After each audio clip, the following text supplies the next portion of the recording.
Hello and welcome to yet another Firearm Freedom YouTube live stream. I decided to shake it up a little bit for you guys and actually switch up the time slightly for today's live stream. I was going to make a post about it on my YouTube feed, but once I started realizing that whenever I make a worded post, for whatever reason, it takes a very long time for any certain number of people to see it. So whenever I make a little post on my community tab here on YouTube, generally speaking, only like 5 or 10 people see it. And whenever I make a story, it takes a couple of days in order for that story to actually be seen by a lot of people. So I was going to make some sort of a post updating everybody that today's live stream was going to be pushed back an hour. But with that being said, I knew not a lot of people would see it, so hopefully it didn't mess you guys up too much. But don't worry, I'm still going to try to always do these live streams on Sundays, even if we got to push them back a little bit further. I hope everybody is having an awesome Labor Day weekend with their family, and I thank you guys so much for tuning in and taking away from some of that time to watch a Firearm Freedom live stream. You guys are awesome. This live stream is going to be somewhat of an interesting topic that I'm excited to talk about, which is what is it like to work in a gun shop right now in 2020? If you guys don't already know, because I made a couple of posts about this on my Instagram account, I did just recently go full-time once again at a gun shop, which is very exciting for me. I got offered a management position and am now going to be full-time once again. So over this past week, I've been full-time in a gun shop again, which has been a great feeling. Got out of the HVAC industry and back into kind of my wheelhouse, which is a blast. And with that, gave me a lot more ideas now with kind of fully experiencing after a week what it is like working in a gun shop in 2020 and kind of some things that I have seen and thought was worth talking about. That it would be definitely a little bit of an interesting live stream to give you guys just a little bit more of an update. I know I've done live streams about working in a gun shop in 2020 in the past, but I really wasn't working full time, so I didn't have a full grasp of kind of the situation. Now that I've been working full time, I can give you guys a little bit more of like an insider look as far as distribution and things like that, and then also kind of continuing the crazy long saga of ammunition and everything like that, because I feel like that's what a lot of people have been asking about. A lot of people have been consistently wondering what's up with the ammo, what's going on, and now I think I have a little bit of a better grasp over the situation. That's what we're going to talk about today. Some big news before we start talking about that is that the Firearm Freedom Subscribe Star account that we talked about in last week's live stream on Sunday is live. So you guys can actually live right after this live stream. I will post a link down in the description to the Subscribe Star account. You guys can subscribe there today. It is active and good to go, and I've already made a couple of posts. There's going to be a couple more posts made tonight on the Subscribe Star account that my awesome Subscribe Star family is going to start seeing, which I'm very excited about. There is also a video that I made already for Subscribe Star on my YouTube channel, so if you don't want to wait till the end of this live stream to see the link or whatever else, you can go ahead and click on that video, and that will allow you to just go right to the Subscribe Star account. YouTube's a little bit weird with how they set up your live. It's a lot easier for me to copy links after the fact, so that's why I never have links in the description while the live stream is going on. But with that being said, I think I've waited enough time. I think enough of you are now in the live stream to get it started and start getting into, you know, the meat and potatoes of this live stream. The meme and potatoes, you guys know what the deal is. I feel like I gotta move a little bit closer. I felt way too far back away from you guys back there. What is up, guys? What is up? I bet you get 100 calls on, do you have any 9mm? Rockford, I gotta tell you, man, and this is no exaggeration, working in a shop full time again, I would say we receive maybe like 50 to 70 phone calls in a day regarding 9mm or 223 or 5.56 ammunition. I mean, no exaggeration, 50 to 70 calls every single day. Do you guys have 9mm? Nope. Do you guys have 9mm? And, you know, I honestly, the calls don't even really annoy me because I get it. You know, I get it. I totally understand. And you kind of got to do that nowadays. So I'm definitely not one of those people that's like, oh my God, another one of these calls. It gets kind of funny because each time I answer, I kind of laugh with the customer like, nope, don't have that. But with that being said, you know, I understand. And a lot of these people, to try to find ammo, I mean, that really is, you know, one of the best things you can do is just calling into shops. Andrew, what is up, man? Good to see you. What's up? Love from Canada. Warren, that's awesome, man. Thanks for tuning in from Canada, all the way up there. Need 45 ACP ammo. Yeah, unfortunately, 45 ACP is now just as gone as 9mm. I'm at work, gotta go, but thanks for the video. Cheers and shoot well. Hey, Warren, thanks for tuning in even for a little bit, man. Is ammo cheaper to buy from a gun shop or online supplier like Midway USA? That's a great question, Rich, and I would say, honestly, it really depends. A lot of these gun shops are trying to keep ammunition in stock. And in order to keep the ammunition in stock, they're doing one of two things. They're either limiting a customer to 1 or 2 boxes of ammunition, or they are price gouging to all hell, and they're charging, you know, almost $30 for a box of 9mm. So, you know, that is, I hate seeing that. That's very frustrating. I'm proud to say that the shop, you know, the gun shop that I work at, we do not do that at all. We charge standard price for our ammunition, but in order to keep this stuff in stock, we have actually now switched to a 1-box limit per customer. And to give you guys an idea, going back to the topic of tonight's live stream, which is what is it like to work in a gun shop in 2020, guys, we will put out, literally, we will put out like maybe 5,000 or 6,000 rounds of 9mm if we can find it. That's if distribution has it. If we get lucky enough to actually nail down a couple of thousand rounds of 9mm, which is a lot nowadays, which is crazy to think of. But if we nail down that 9mm with a 1-box limit, it is gone within 4 or 5 hours of the day. I mean, we cannot even keep it in for 1 full day. And unfortunately, once that sells out, it's another 1.5 to 2 weeks before we get in more of that 9mm. And that's a big deal. The other downfall is that a lot of people will say, oh, well, that's probably people, you know, just leaving and coming back in. No, guys, unfortunately, that is brand new people. I mean, people coming in, totally new customers, and it is gone. I've never seen it like this, and that's gone at like $15.99 a box because we're not going to price gouge just to try to keep this stuff in stock. Because honestly, even the shops that price gouge, they still don't keep it in stock because people are now willing to buy this stuff at a ridiculous price point just to buy it.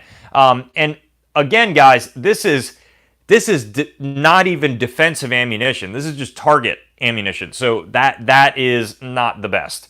Local shop has 2-box limit per day, but at their regular prices. Yeah, that's not bad at all. That is what I would like to see. A lot of customers that I have found working in the industry right now are very respectful of a 2-box limit because they're like, you know, I get it. It would be gone in a second if you didn't have the 2-box limit.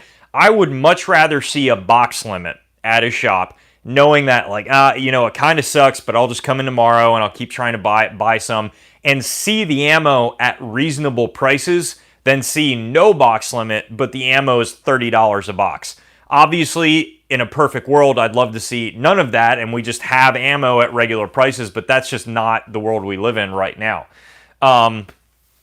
I bought 100 rounds of 44 mag from Midway, came out to $90 with shipping. That's actually, I mean, that's not too bad. You know, I say not too bad, but it's still a lot of money. Guys, I have my other phone up here, and the only reason I have this up is to see my little notes section of what I wanted to talk to you guys about today. I didn't have time to write it down in my notebook, so we're going electronic. No more fancy green notebook in today's live stream.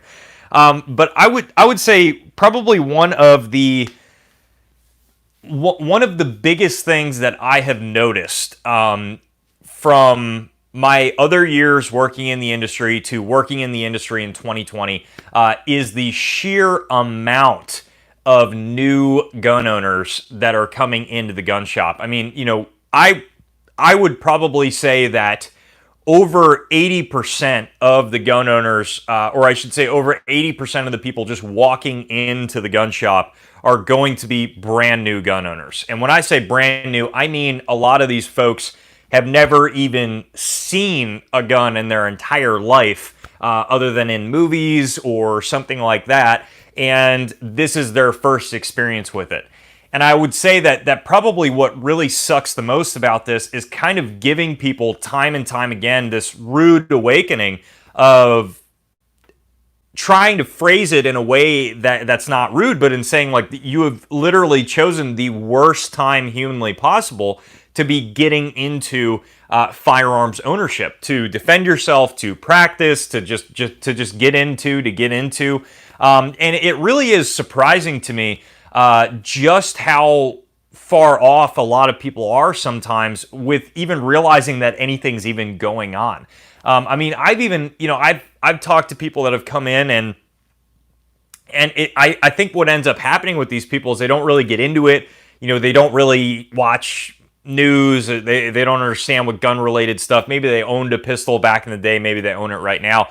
And I think they want to go to the range. I think that's the deal with a lot of these folks is they want to go to the range that day. Some buddies are in town or whatever else, and they go to a gun shop to try to find ammo. There's no ammo. They go to the next shop to try to find ammo. There's no ammo. They go to the next one, no ammo. And then when they get to the one that I work at, it's the same thing, no ammo. And I've heard a lot of people say like, man, what's the deal? There's just like no ammo this weekend? Or like, man, what's going on? I mean, there's still a lot of people out there that just have no idea that inventory is gone, ammo is gone, accessories are gone, guns are gone. And you kind of look at these people like, really? You didn't know that all this stuff is going on? I mean, I'm sure a lot of people just don't follow it as much, but it just kind of blows my mind sometimes that people really are still unaware of just how bad it's gotten in regards to firearm ownership. So we get a lot of new people coming in, and a lot of those new people are awesome. They're great. And I generally see a lot of those people being helped in these gun shops, right? They're going in, they're getting a gun and everything like that, and they're leaving better off. But I also see a lot of new gun owners coming in. And it's a little bit alarming with some people because I generally see a lot of people coming in and when they're brand new, and a lot of these folks, I don't want to like act like I know their own personal political beliefs or anything like that, but a lot of the people that are generally like you can kind of tell they've been against guns for most of their life. They don't like guns and everything like that. There tends to be a little bit more ignorance when it comes to, just handling and owning firearms. And I've seen a lot of people, just come in and kind of laughing, finger on the trigger, no muzzle discipline, pointing it at themselves, pointing it at, somebody else, pointing it at somebody behind the counter. It's all fun and a joke and games and everything like that.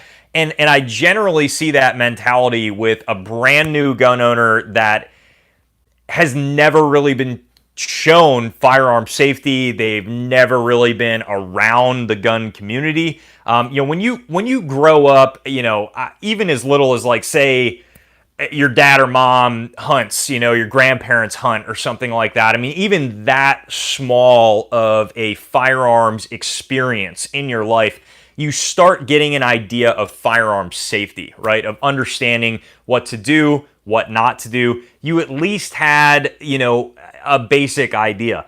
A lot of these folks nowadays, that have never, ever been around guns. Like I said, they've only seen it in movies.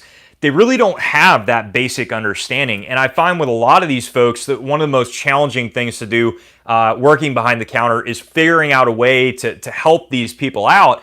And it can be very challenging starting somebody from ground zero. I mean, they have no idea.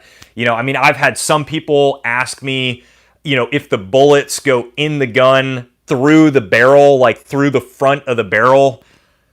Like I said, alarming stuff. So that is a huge thing that I see now. And I would advise a lot of people out there, if you're thinking about getting a gun, if you know somebody that's thinking about getting into the firearms world, and that they have no experience whatsoever, they're like, look, I've never seen a gun, whatever. I'd really advise you guys to tell these people, like, look, it'd be a great idea if you took a class. Go take a class, find a reputable instructor somewhere, and get a good idea. Because the downfall is a lot of the people in gun shops, as far as employees, they're going to try to help you out as much as humanly possible. When I get a brand new customer, I will try as much as I can to go over grip of the pistol, to go over what to do, what not to do. You're getting a rifle, a shotgun, whatever.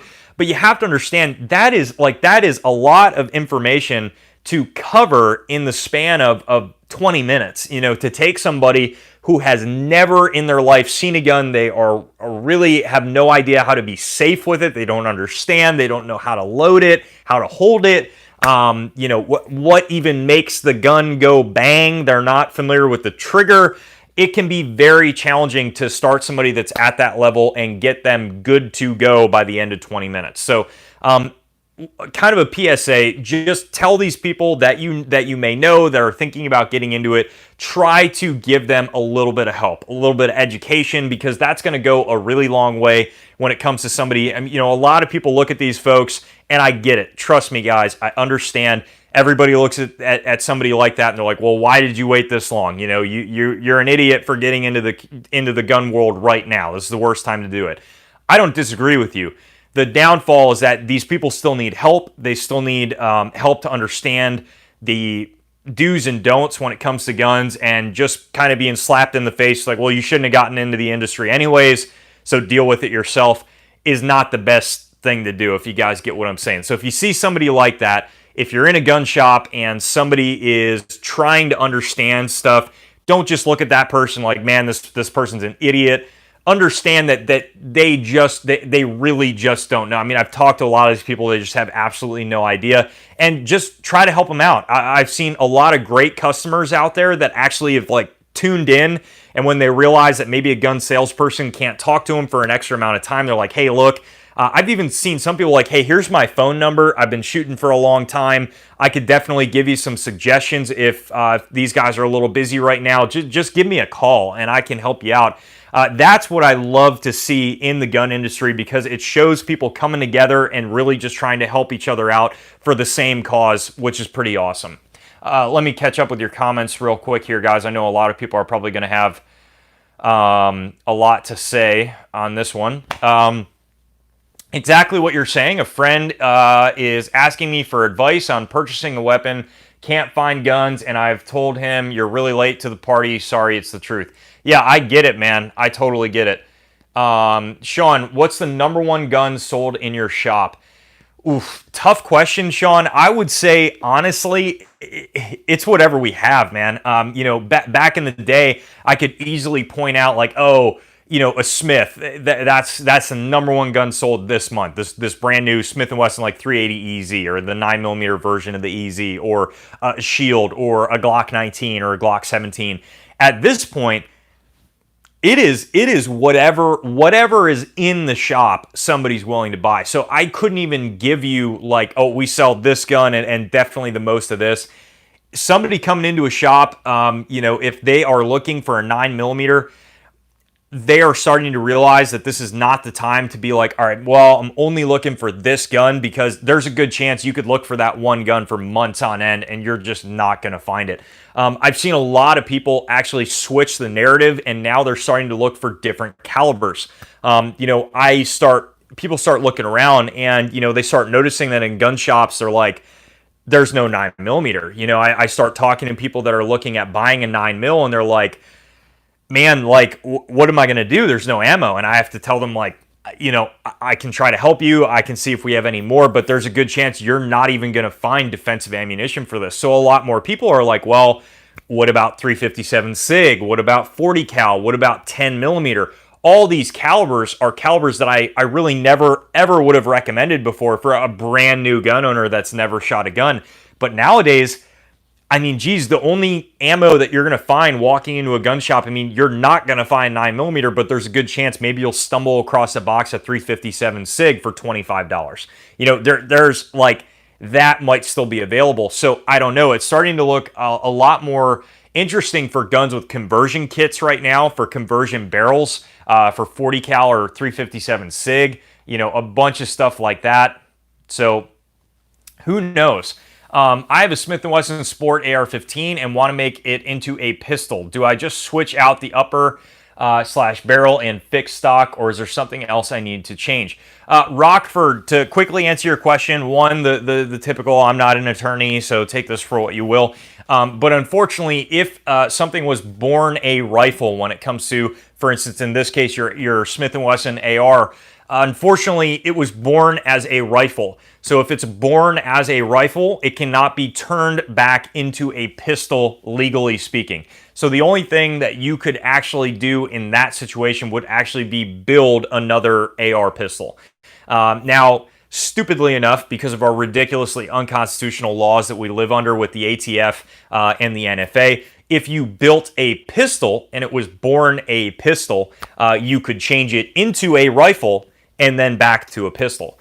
But for something like that, that is definitely born a rifle, you could not change it back into a pistol. Now, a lot of people might say, well, Joe, how in the hell would anybody from the ATF know that if you bought a stripped lower, what it started its life as? And you would be very correct. There's really not a, did it start its life as a pistol? Did you put a pistol brace on it first and a pistol length barrel, or did you put a rifle length barrel and a stock on it first? There's not really a way to know.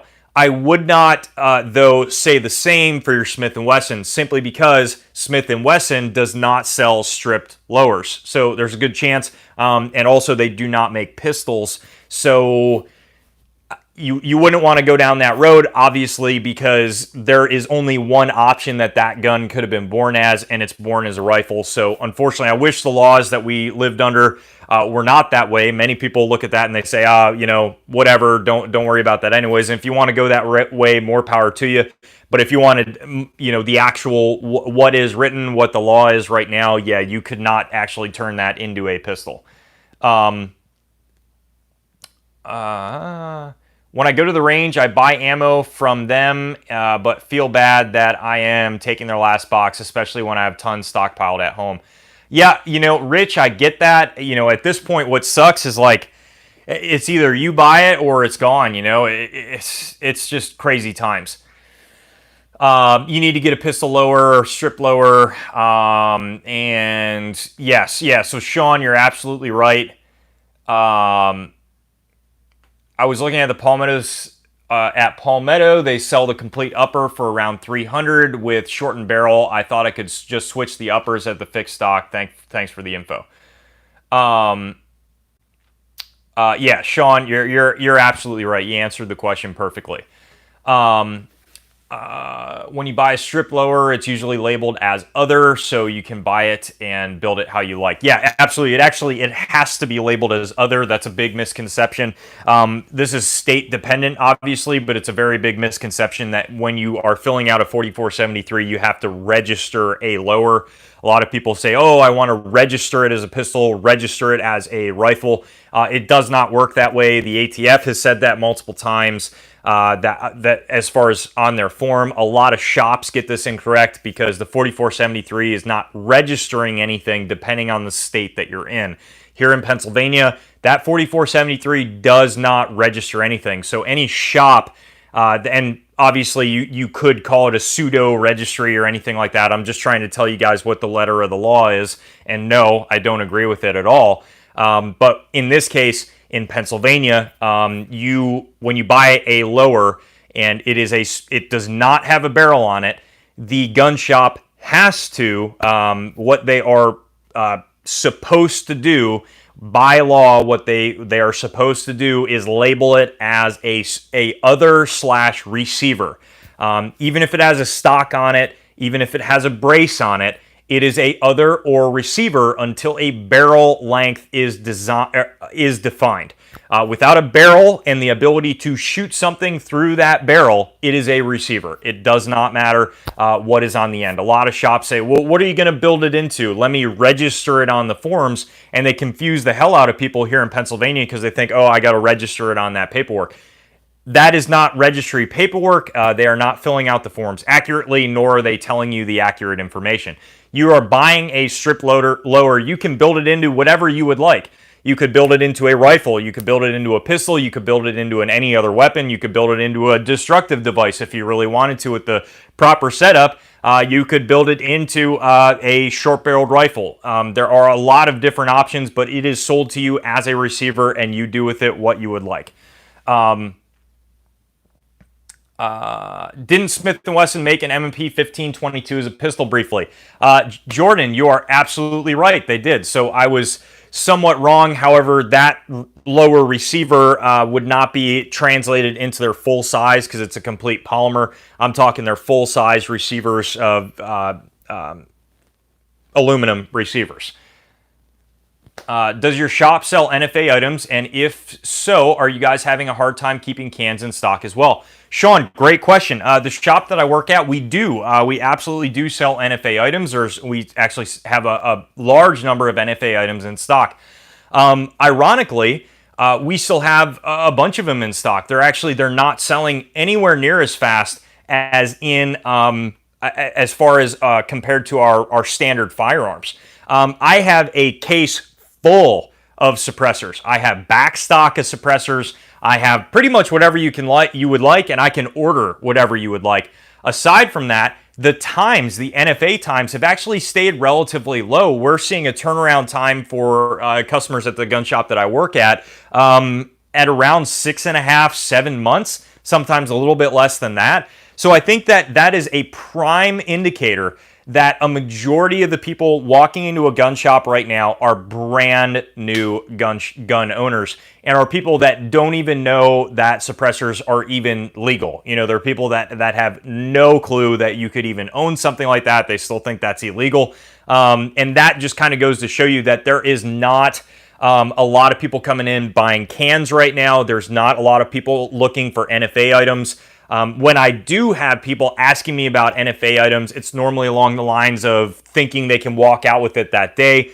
I got to give them the unfortunate news that we live under some tyranny and you can't walk out with it that day. So, you know, a lot of the time those people say, oh, okay, well, you know, I don't want that then. So no, we're still selling, a bunch of firearms, but not really that much cans. Whoops, sorry guys, hold on. Is your store on allocation for ammo and pistols, or can you just buy it from distributors when they have it? To be honest with you, I don't know all the specifics of that, just because I'm still relatively new. But we, you know, I don't want to say too much information about the shop that I work at. I generally keep it pretty bare and just more so experiences rather than how the shop runs things and everything else like that. So yeah, with that being said, we pretty much get, you know, things we get, whether that be ammunition, guns, whatever else, from anywhere that's selling them right now. Distribution, anything like that. My wife calling me for dinner. You all have a great Labor Day. Stay safe. Stone Cold and coffee. Have a great dinner, man. Thank you so much for tuning in. Missed it if you said it, but could you say again what shop you're working at? DNO. So I never say what shop I'm working at. I know it seems probably a little bit odd to many of you guys. I get this question a ton. I got it over the past 6 years at the last gun shop that I was working at. You know, couple of reasons why I never say the shop. One, for privacy. As I'm sure you guys can understand, working in the gun industry and then also being a firearm YouTuber like this, you guys see, a lot of stuff that I do. I try to keep any privacy that I could potentially have. So the other reason as well is I never want there to be a specific conflict with the gun shop that I work at that time and my YouTube channel. I never want somebody to say, that's the guy, go to his gun shop and tell them about how he did this video and I don't agree with it or something like that. I always want to keep it completely and totally separate. So I will always say the gun shop that I work at, just because that is always going to be separate from my YouTube channel. So I'm sorry, I never say where I work. But yeah, using the Silencer Shop kiosk machine, my Yankee Hill Turbo K and OSS 556K took 7 months. My SOCOM Mini 2 took 11 months. Yeah, Sean, it really is all over the place, man. It's pretty crazy when it comes to time as far as with NFA items. I have noticed, getting back kind of like to the original point there, as far as brand new gun owners coming in, I would say the opposite end of that, the actual gun people coming in are much more limited. I am not seeing as many hardcore gun buyers that I used to coming into gun shops. A lot of the time, the people that I see that are hardcore gun owners, people that I know personally on a first name basis, whatever else, that just buy a crap ton of stuff, they're not coming in. And when they do come in, it is just a swipe through, looking at ammo in these gun shops, and that is it. They are not coming in, just browsing, whatever else. There might be a few of them that might, just look at the gun counter real quick, see what you got, and then they're heading out. I think a lot of people who have been in the industry for quite some time are just not really buying right now. I think a lot of these folks are really just kind of like hunkering down, getting as much ammo as they can, and they are focusing more on parts, accessories, making the guns in their collection really top notch. And I would say mainly focusing on ammunition. So a lot of these people, that's what they're doing. So I would venture to say that your local neighborhood gun shop, Rich, thank you so much, man. Thank you so much for the donation. I really appreciate that. And no problem for the information. So I would definitely say that a lot of the people coming in that you're going to see in your local gun shop are going to be brand new people. Chances are, when you look over at that gun counter and they got a massive line, that is a line of brand new gun owners.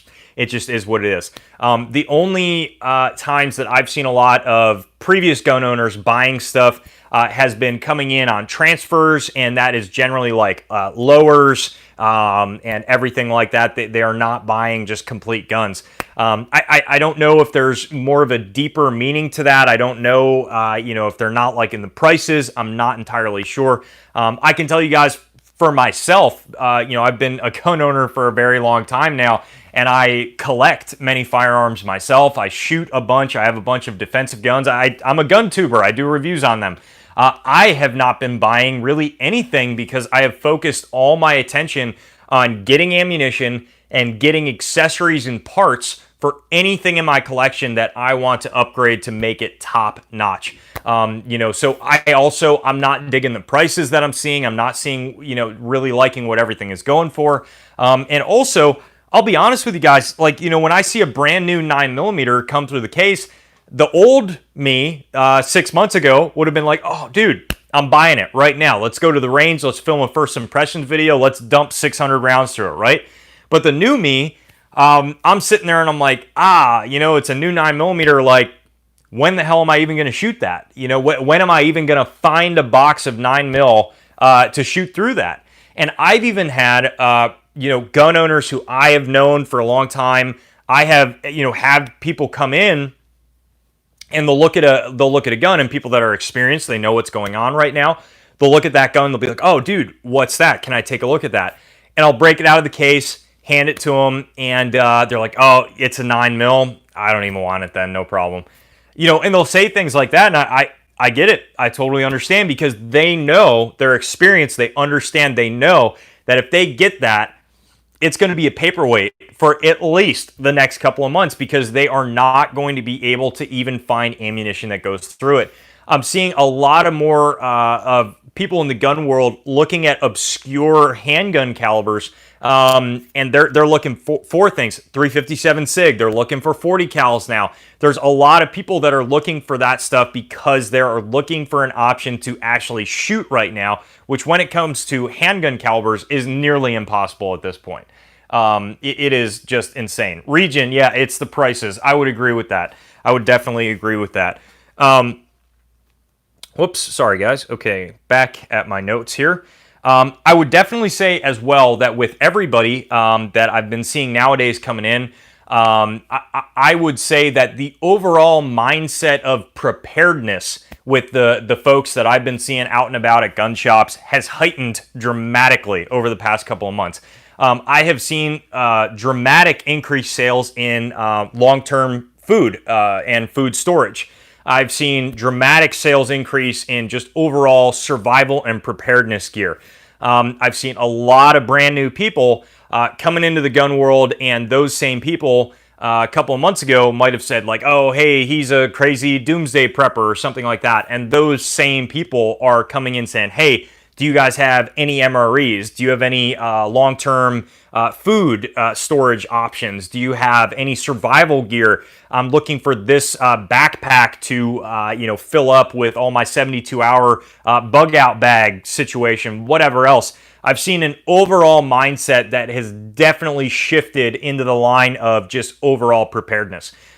You're getting everyday people that have never thought about this stuff in their life, and all of a sudden they see, a protest gone bad and their city's on fire, and they start thinking like, this is getting really bad. I've had a lot of people that have never thought about that, and then they come in the next day and they're like, man, this is really bad out there. I'm looking for food in case I need to stay in my house for a long period of time. Like, what options do you have? So I thought that was definitely a notable increase from back in the day. Back in the day, I would look at a survival aisle in a gun shop and see like camping accessories, survival gear, and that stuff, guys, would sit for like years. Nobody would buy it. Nobody would ever buy it. Nobody's really interested in it. They're like, oh, yeah, it's cool. I'll use it to go camping sometime or whatever else. And the general public, especially somebody who's a brand new gunner, like, who uses that? Like, I'm not going camping. Why would I need that? And nowadays, it's the total opposite. That those aisles are being sold out because people are more concerned with overall preparedness. It is no longer the thought process of, I just need a gun and that is it. It's a thought process now of medical, of overall preparedness, of survival in bad situations, of thinking about what you are going to do in a situation where law enforcement may just not even be there, not be available. There's a lot of situations that are making people really get the gears turning in the lines of surviving these situations. And I think that's a very notable difference, very, very notable difference. So, that was something that I thought you guys might find interesting. First pistol and carbine you ever bought, and what year? In 2005, I bought a Glock 19 Gen 3, and in 2006, I bought a Colt LE 6920. So, Sean, I'm still definitely a young guy when it comes to all this. Being 25, my 18-year-old self was only, 7 years ago? About, give or take, maybe, I don't know. And my first rifle was a Savage Mark II. 22 long rifle. That was the first thing I ever bought when I was 18 years old. What state are you even in? Sean, I am in the great state of Pennsylvania. I lived in New York my entire life, moved to upstate New York, I should say, moved to Pennsylvania about 6 years ago. Maybe 5 years ago. Can't remember. I've got 3 suppressors that have been approved this year. Hybrid 46, Rebel, SOS 22, and a Salvo 12. Nice.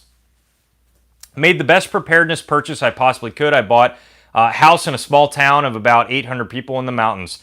Andrew, best thing you could do, buddy. Best thing you could do. But yeah, I don't know about you guys. I just personally, I thought that was rather interesting. I thought it was very, very interesting. Where the heck... There we go. Okay.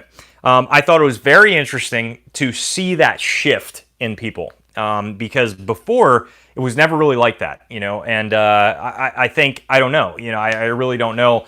now it's finally clicking for a lot of these folks, but unfortunately it's clicking a little bit too late, which is always the case. It's always the case. So this might interest many of you, but guys, I am seeing a great shift in the availability of AR build parts. So a couple of live streams back, I told you guys that if you were still looking at building your rifle, it was doable. The parts were there, doable, whatever else. No longer the case. Unfortunately, this is shifting very rapidly. But I had people coming in buying 4 or 5, wanted to buy maybe 6 lower parts kits, just clearing out the entire shelf. And I can tell you guys that distribution-wise, this stuff is gone. Arrow parts for ARs, gone. BCM parts, talking bolt carrier group and things like that, gone. Anything involving the actual build of the gun is gone. And this stuff is going rapidly. I started hearing phone calls of customers going in saying, hey, this shop's got it. Come on in because, they got a lower parts kit, or like, oh, they have PMags. This other shop didn't have PMags. So it seems that people in the gun community are also shifting and are starting to realize that the AR build parts are going out very, very quickly. And I think we're going to see a shift, and I think you're going to see those parts start being pretty much gone. It is not looking good when it comes to lowers as far as distribution and things like that. If you can still find an affordably priced lower right now, I would probably recommend buying it without trying to incite any sort of panic buying or anything like that. But I can tell you, it is not a good thing going on. In fact, if you can buy yourself a lower parts kit just to have it for repair parts, in case you find a lower and you want to build it, put it together, it would not be a bad idea right now, because again, I think you're going to see those parts go by the wayside very, very, very quickly. So it wouldn't be a bad idea to stock up on some parts. If you see a good deal on a lower, buy a couple of lowers, just have them sitting there, whatever else. We have also, I have seen that barrels have been very hard to come by too. I don't know why. Barrels right now are just really tough. So these are all things that you really got to start thinking about. Tony, what's up, man? I hope you're enjoying your job at a gun shop. Yeah, it's so hard to get parts for fixing up weapons. It really, really is. It really is. People are finally realizing that when it hits the fan, no one is coming to save them. Unfortunately, everyone realized it at the same time. Andrew, that is an incredible point, and I think you hit the nail on the head. I think everybody's starting to realize right now that when it really hits the fan, when your city starts lighting up on fire and it is hitting the fan. In many cities in our country right now, over the past couple of months, shit has hit the fan. I mean, it has really gone there, and people are starting to see that it is on you. It is on you. There is no one coming to help you. You are the one that needs to get out of that situation, and you need to get yourself out. I think many people that have a family are starting to realize, like, oh shit, I really need to protect my family. I really need to get my stuff there so that I can get my family out of these situations safely. And I think once people started realizing that, the gears really started clicking that I need to get something right now to protect myself. And I think that's ironic, because that, in my opinion, shows where everything heads when it comes to gun control and stuff like that. Not to jump on any sort of like a political bandwagon or anything like that, but this is the mindset. You have these folks that vote for these candidates that push through hardcore gun control, and they ultimately push through the gun control, and once it goes through, once it passes, those same individuals, once they have a situation that happens to them where they need to protect their family, something else like that, they run to the gun shop and try to get something, and they can't get it. I think this is a prime example of people not really realizing what the actual extent of gun control is. A lot of these people think gun control is just taking guns out of the hands of evil people, and that couldn't be further from the truth, whereas this stuff is taking guns out of the hands of you and me and everybody else. And they just don't understand that until it's too late. And just like what we're seeing, the mentality right now, they don't understand the thought process and the mindset of preparedness until it's too late, until the city is burning down. It has literally hit the fan and they realize that nobody's coming, and now is the time to go in and get something. I understand the frustration with that. I totally get it because I am frustrated as well. Again, I would just encourage you guys to try to help somebody out wherever you can. Try to help them out. Try to give them information. We don't know a lot of the time what these individuals are, political affiliation, whatever. A lot of these people just need help.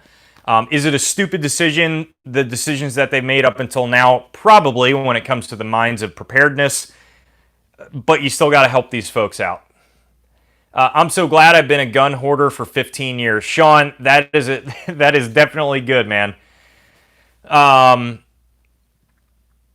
Man, I've had 10 plus friends ask if I could sell or loan them a gun. Those dudes have been anti-gun until a couple months ago. Yeah, and Sean, that's a prime example, man. It's very frustrating. It in a nutshell shows the stupidity of gun control, and it shows this, the ignorance of the people that vote for it. I mean, they have no idea what they're actually voting for. They just vote for it because they think it sounds good on social media. But not to get on a political soapbox there. We'll get back to the kind of the main points of the live stream. I've noticed as well that the demand for AKs has gone up significantly, and the downfall is that the availability is non-existent. AKs are gone. AKs are just gone, guys. I have not seen an AK in a gun shop in a very, very long time. The kind of ironic thing is any gun that has a caliber and that caliber is still available, the guns are gone. If the caliber is not available, the guns are available. So kind of makes sense. But with AKs, I think a lot of people are looking to buy an AK because they realize that 7.62 by 39, 5.45 by 39, all these calibers are still good to go as far as availability. And unfortunately, the guns are non-existent as well.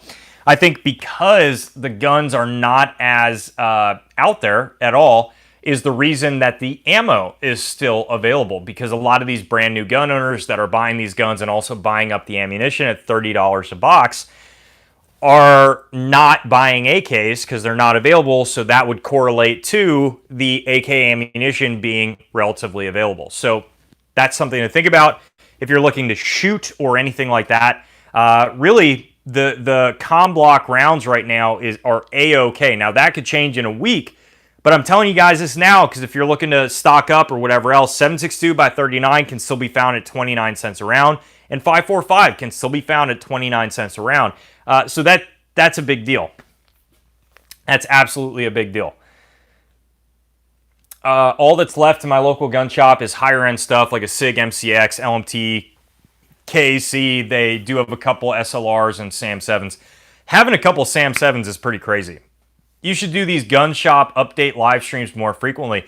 Nicholas, I can absolutely do that. If you guys are enjoying these, please let me know down in the comment section because I would love to keep doing them.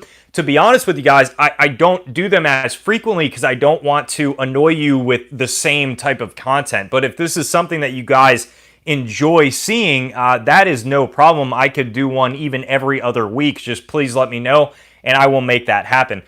If you are going to let me know down in the comment section, also let me know what it is you would like to be updated on most. Is it ammunition? Is it guns? Availability? Is it the types of customers? What am I seeing? Let me know and I will absolutely make that happen. Just all you got to do is let me know down in the comments underneath this live stream. So the demand for AKs has gone up like crazy. And so this is the kind of the final point that I will leave you on is distribution, right? Because I think this is the most troubling thing about the gun industry and working in the gun industry again and seeing this stuff firsthand. Guys, I can tell you that I do not see, distribution of firearms across the entire country is showing us zero signs of returning back to normal. I am not seeing a shred of evidence that looks like it is going back to normal. That is not to scare you guys. That is not to fearmonger or anything like that. All I'm trying to do is tell you guys to buckle down for the long haul, because this is not getting any better for at least a couple of months. It's just not. I mean, you guys, we are in such an issue when it comes to gun shops. When you call up distribution to try to get anything, and they respond with, "We got nothing. We have a warehouse of literally like $90 million of product. In the last 3 months, we've sold $30,000 of product, and all that product was guns and ammo, and literally everything else is just small accessories." I mean, there is nothing left. There's no ammo left. There's no guns left. There's nothing to sell these shops. I mean, a lot of people are walking in and they're like, "Oh, what's going on? You guys going out of business? Like, what's going on? The store having a problem?" They blame these shops, and the reality of it is distribution, man. It's not flowing. The chain, the supply has been cut off. That faucet is closed right now. So, like I said, not trying to fearmonger, but buckle down and get ready for the long haul. Because guys and girls, we are in it right now. This is the long haul. It is not changing for the next couple of months, and we have seen 9mm over the past 2 months literally raise from like $10, $12 a box to $45, $50 a box online. It's no joke, and it's going to continue to rise until the election. And depending on how the election goes, it's either going to get way more worse, and we are going to be done for a very, very, very long time, or maybe it flattens out a little bit as far as the panic. But with that being said, even when the panic flattens out, we are in such a perfect storm here that we are still going to have major distribution issues. Think about Sandy Hook, right? I use this as an example a ton because this Sandy Hook pales in comparison to 2020, what's going on right now. So when it pales in comparison, it took us as an industry to recover from Sandy Hook, talking distribution, pricing, availability. It took us maybe 2 or 3 years to recover from that. In fact, we were just recovering from it fully like a year and a half ago. Was finally when prices returned back down. The lowest prices that I have seen in my life were a couple of years ago, right? I can't even imagine. I mean, Sandy Hook was bad. I can't even imagine the recovery period and what that's going to look like for our business and our industry and availability of product in the gun community, what that is going to look like whenever it is, whatever time that this finally ends. It's not going to be good, and it's only getting worse. I talk with coworkers and with buddies here on social media for the Firearm Freedom channel, and everybody says the same thing, and we all say the same thing, is that I think what's the most alarming about this is it's not even bad and it's staying the same. It's not even like, it's a really bad situation, but it's flatlined, right? Like it's just bad flatlined. It is like it's getting worse by the week, by the day. Prices are increasing, availability is going down. It depends on what you're buying. I realize right now that I've been buying up a bunch of AK accessories recently. Over the past week and a half, you guys are going to see a bunch of really fun projects, a little bit of a sneak peek. Subscribestar may see some pictures of that first before the videos fully drop there, so I'm trying to get more exclusive behind-the-scenes content over at Subscribestar, so pictures of what videos are going to be of, whatever else. But I'm getting a lot of AK accessories, and I gotta say, AK accessories are plentiful. They are all over the place and available right now because nobody's buying AKs. But that can change really dramatically. So it depends on what you're buying. But if you're looking for AR parts right now, good luck, man, because they're gone. And they're not coming back anytime soon. So, it's one of those things, man. It's one of those things.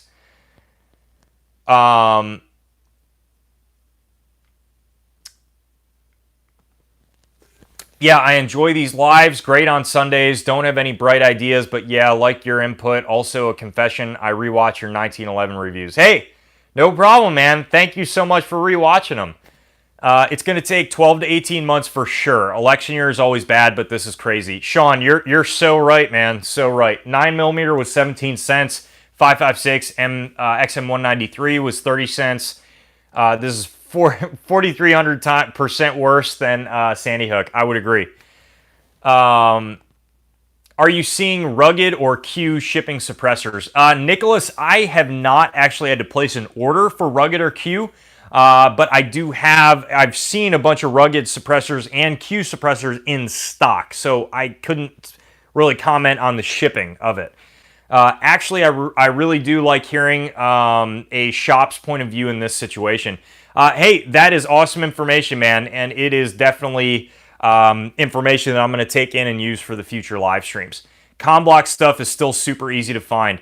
Trav, yeah, absolutely, man. Do you have access to distributor inventory levels, and do you see the levels dropping? Yes, so I can see distribution. I can see what a lot of people can't see as regular gun buyers. And I got to tell you guys, again, it does not look good. I can see distribution side, and I can see it reading 0, 0, 0, 0, out of stock, out of stock, out of stock, out of stock. And this is for distribution. It's not for like regular everyday stuff. I mean, it does not look good.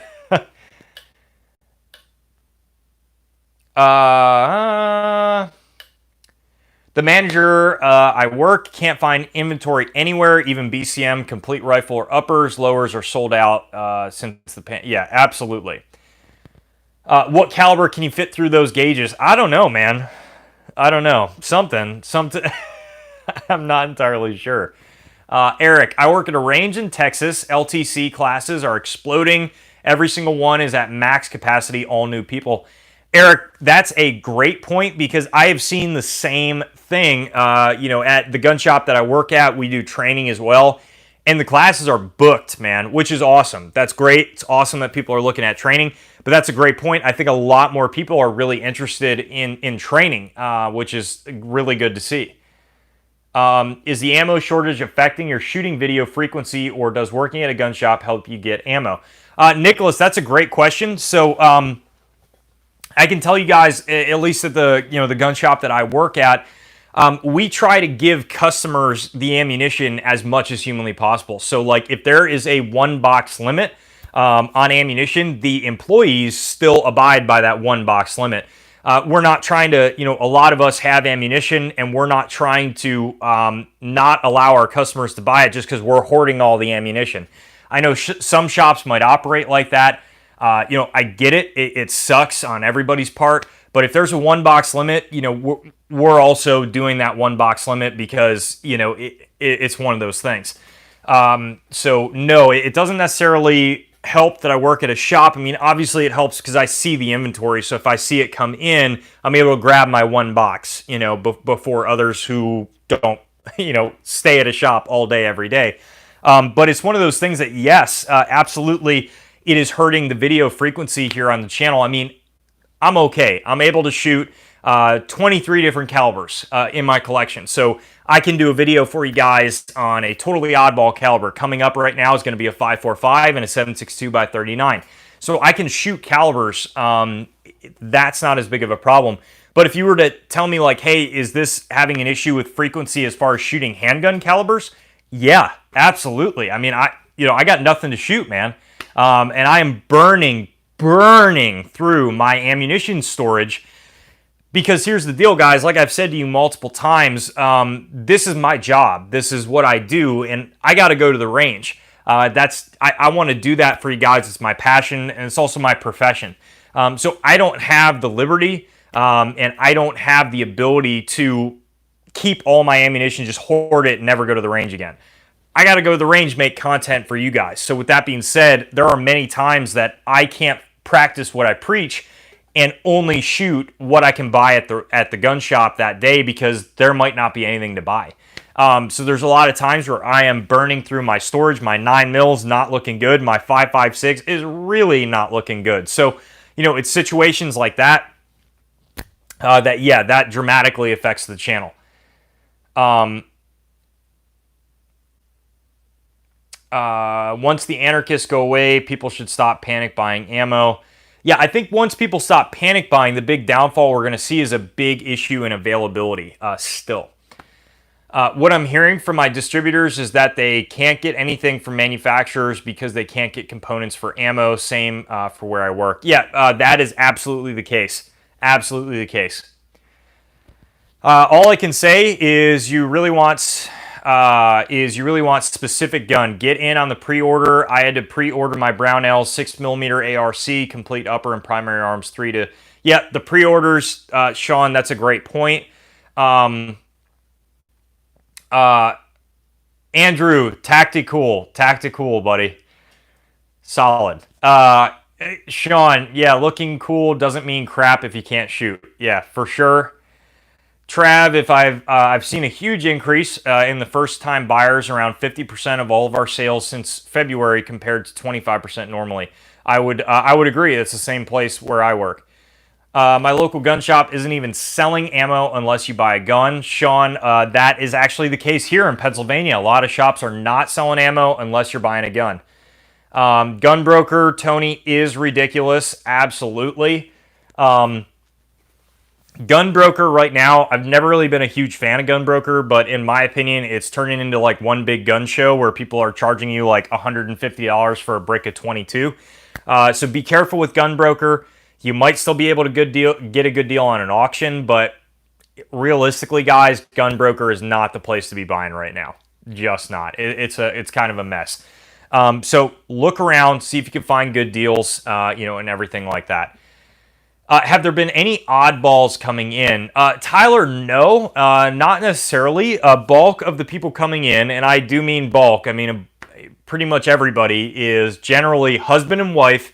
They have never seen a gun. They are brand new, and they're either very, very willing and they want to learn. They want to learn the right thing to do, and they're awesome. They really do a great job. And then the small percentage of that bulk of people are just very ignorant.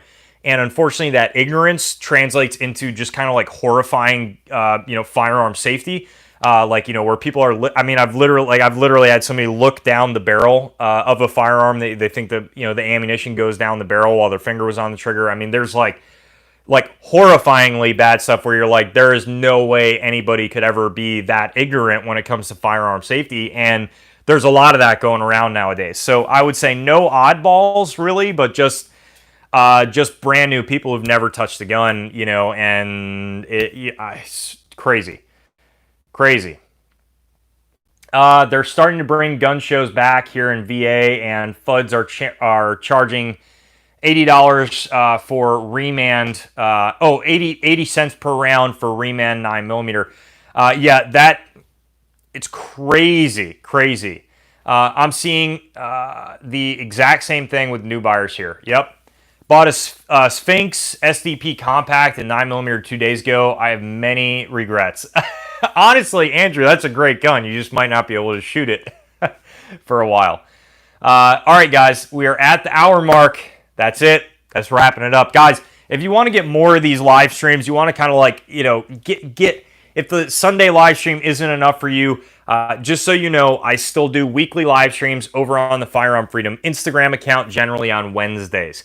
So if you guys do want to see more live streams, tune in on Wednesdays, and that can give you a little bit of a better idea for those live streams. Wednesdays timing might change a little bit next week, but just keep updated and everything like that. But guys, I love doing these live streams. It is just incredible for me to contact with you guys. I'm so happy that we now have the subscribe star, which is a little bit of a different atmosphere for interacting, and it allows you guys to actually donate to the channel while you're doing it, which is really, really cool. We have 3 subscribe star members right now, which is crazy. You guys are awesome. Thank you so much for that. I'm going to wrap this live stream up now. I hope you guys enjoyed it. Thank you so much for watching. As always, check out the description for the links to the Firearm Freedom subscribe star, Discord server, Facebook, Twitter, and Instagram. We do daily posts on the Facebook, Twitter, and Instagram that you guys are not going to want to miss. As always, thank you so much for watching, and have a great night. Stay tuned for more great videos to come soon.